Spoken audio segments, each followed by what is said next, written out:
Campaign season has begun on the campaign trail and behind closed doors.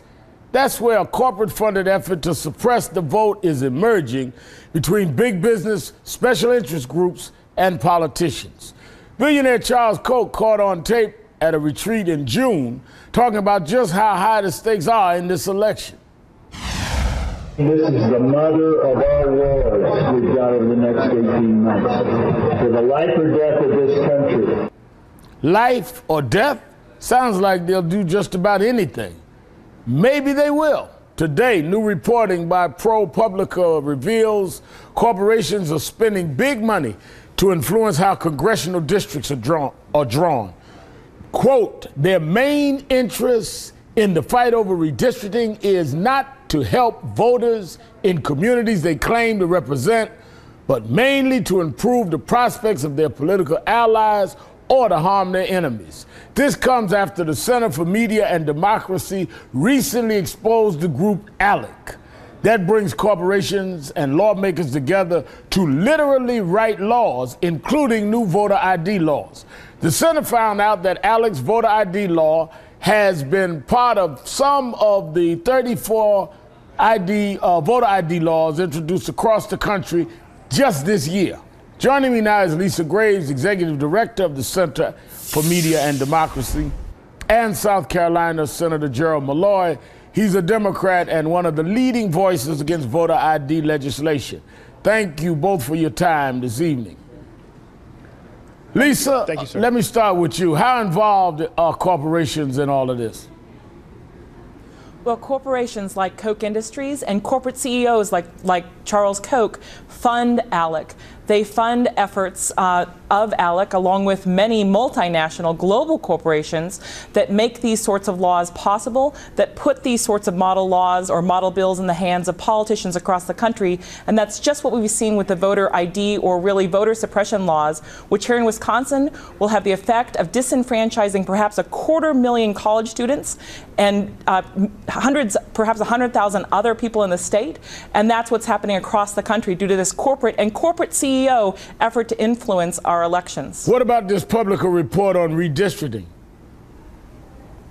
Well, I think it's very revealing. They document how these shadowy groups have sprung up all over the country. They receive unlimited funds by unlimited, undisclosed donors, and then they work to basically change the districting maps for congressional districts across the country. It's an enormous threat to our democracy to have these sorts of groups, no matter what, who's funding them, have such influence when there's no disclosure to the American people about which corporations, which CEOs, and which CEO foundations are actually funding these efforts to rewrite our districting, our districts for our votes in the congressional elections next year. Senator Malloy, when you look at their involvement in how we draw district lines, and then we find out the support they have had in these drives for voter ID in South Carolina and 33 other states, we're really talking about limiting the participation of voters. Explain how detrimental to the principles of democracy this is. Well, in South Carolina, 30% of the voting population is African American. Right now, we have 1 in congressmen in South Carolina that are African American. We're going to 7 congressional districts. And right now, with the new plan, they are not abiding by what is simple math. Under the new plan, we would only have 1 in 7 that could be elected. And so with that, they are encouraging those that are already in support to continue to be in support in drawing a district that is obviously packed, and they are actually spreading it out, so we will not have the fair representation in our state. Let me show you, Senator and Lisa, what Karl Rove had to say. If, for example, African-American turnout in North Carolina is 1 point less than it was last time around, loses. His margin is cut 2.5 times over. Now, that is astounding. Just 1% less African-American turnout in North Carolina, and he loses a state he won last time, he being President Obama, Senator Malloy. So this is not just some pie-in-the-sky conspiracy theory. The numbers are there if they can shrink some of the voters that are likely to vote for President Obama. The Republicans take those states, take those districts, and possibly the White House. Well, absolutely. In South Carolina, the numbers in the African American turnout during the 2008 election went from 69% to about 82% of those that were registered to vote. And so it's no accident that we have the voter ID law that started in January of 2009, right after the 2008 elections. Now, Lisa, let me connect the dots so that we're not just talking political folk to political folk. I like to talk where everybody understands what we're talking about. These corporations, these rich guys' interest in this is because if the guys that support them with the loopholes and the tax cuts get in, it's just good for business. It's their greed over the people's need, and they need their people in office to protect that.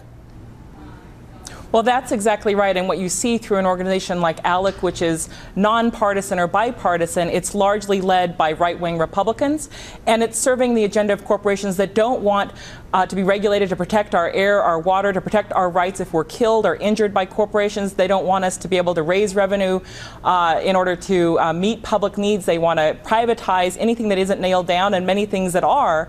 And so for an organization like ALEC, which is largely funded by corporations and corporate CEOs like Charles Koch, what you see is a desire to basically ensure that their friends get elected. And it's really sleight of hand to focus on election fraud when it's very rare in this country, when the real problem in this country is actually having people vote and getting our votes counted.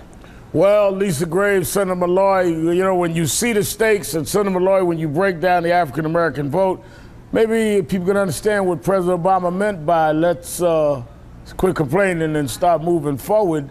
Maybe there's a lot at stake, more than just people worried about their egos. Thank you both for your time tonight.